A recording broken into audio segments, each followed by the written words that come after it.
भाई शादी से पहले चोरी चोरी चुपके चुपके मिलने वाला सीन क्या हीरो और हीरोइंस के साथ भी होता है? आपके भी दिमाग में ये चीज़ आई होगी ना कि जो वो चीज़ फिल्मों में करते हैं, क्या हकीकत में रियल लाइफ में वो अपनी ज़िंदगी में ये चीज़ करते हैं? चोरी चोरी चुपके चुपके मिलना, डेट्स करना और फिर शादी कर लेना। ये एक ऐसा सवाल है जो कभी ना कभी आपके मन में ज़रूर आया होगा। बॉलीवुड मेनिया में आप सभी का स्वागत है। मैं हूँ आरजे बीजे बोले तो बबीता जैन। मेरे यूट्यूब चैनल आरजे बबीता पर आप सभी का वेलकम करती हूँ। और आज के अपने इस पॉडकास्ट में मैं आपको ये बताऊंगी कि भाई परिणीति चोपड़ा और राघव चड्ढा, जो कि अब दोनों शादीशुदा हैं, ये दोनों के दोनों अपनी शादी से पहले कैसे डेट किया करते थे। क्या ये दोनों चोरी चोरी चुपके चुपके मिले थे? अगर ये जानना है ना तो आपको मेरा पूरा पॉडकास्ट सुनना पड़ेगा। तो चलिए शुरू करते हैं आज के इस पॉडकास्ट को। परिणीति चोपड़ा और राघव चड्ढा पिछले साल उदयपुर में बड़ी ही धूमधाम के साथ इन्होंने शादी की और शादी के बंधन में बंध गए। और ये कपल बॉलीवुड का बड़ा फेमस कपल है। वो इसलिए क्योंकि हर कोई इनके बारे में चर्चा करता ही रहता है। और एक राजनेता से कभी शादी नहीं करना चाहती थी परिणीति। उनका कुछ ऐसा ही विचार था। लेकिन फिर ऐसा क्या हो गया जिसकी वजह से उन्होंने एक राजनेता से ही शादी कर ली। कई बार जो हम सोचते हैं ना वो नहीं होता है। और कई बार जो जोड़ियां होती है ना वो ऊपर वाला ही तय करता है आपके लिए। कई बार नहीं, हमेशा, अक्सर जो उसने सोचा होता है वैसे ही होता है। और शायद परिणीति चोपड़ा की ज़िंदगी में भी कुछ ऐसा ही लिखा था। और इसीलिए उनकी लाइफ में राघव चड्ढा की एंट्री हुई और उसके बाद सब कुछ बदल गया। अभी एक टॉक शो में अपने इंटरव्यू के दौरान उन्होंने बताया था, रजत शर्मा के टॉक शो में, जिसमें उन्होंने बताया कि उनकी लव स्टोरी कैसे शुरू हुई थी और कैसे उनके इरादे बदले थे। इशकजादे एक्ट्रेस कहती है कि उनकी राघव चड्ढा से पहली मुलाकात एक अवार्ड फंक्शन में हुई थी। और वो दोनों ही वहाँ अपने अपने फील्ड में अवार्ड्स लेने के लिए पहुँचे थे।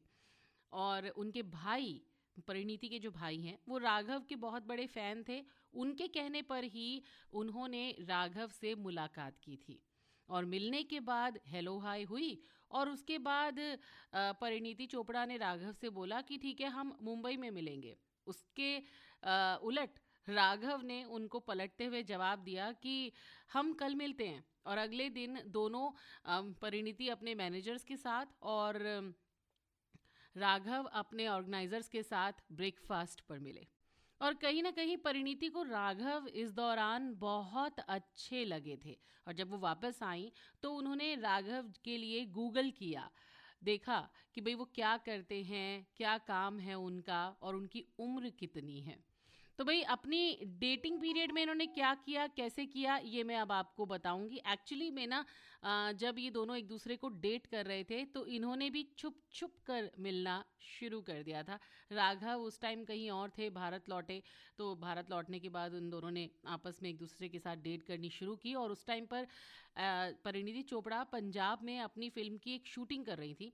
जिस वक्त वो कभी कभी छुप छुप के गार्डन में मिलते थे तो कभी ये दोनों छुप छुप के गुरुद्वारे में भी मिलते थे। एक्चुअली में इनकी मुलाकात या डेट गुरुद्वारे में ही हुई थी। और राघव ने परिणीति को गुरुद्वारे में ही शादी के लिए प्रपोज किया था, वाहेगुरु जी के सामने। और बाद में दोनों का रिश्ता हम सबके सामने है।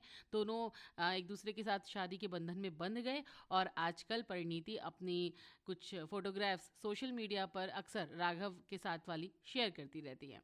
तो इस तरीके से इन दोनों ने भी चोरी चोरी चुपके चुपके डेट्स की थी। तो आज का ये पॉडकास्ट आपको कैसा लगा ये मुझे ज़रूर बताइएगा। और साथ ही साथ मुझे ये भी बताइएगा कि परिणीति चोपड़ा की वो कौन सी फिल्म है जो आपको बहुत पसंद है। आरजे बबीता मेरे यूट्यूब चैनल को अगर अभी तक आपने सब्सक्राइब नहीं किया है तो मेरे चैनल को सब्सक्राइब कर लीजिए। मेरे पॉडकास्ट को शेयर करिए, भर भर के लाइक करिए, कमेंट करिए। और मेरे फेसबुक पेज को भी फॉलो करना बिल्कुल मत भूलिएगा। और साथ ही साथ इंस्टाग्राम पेज आरजे बबीता 13, उसको भी फॉलो कर लीजिएगा। ऐसे ही बढ़िया बढ़िया पॉडकास्ट आपके लिए लेकर आती रहूँगी। अभी चलती हूँ, फिर मिलूंगी।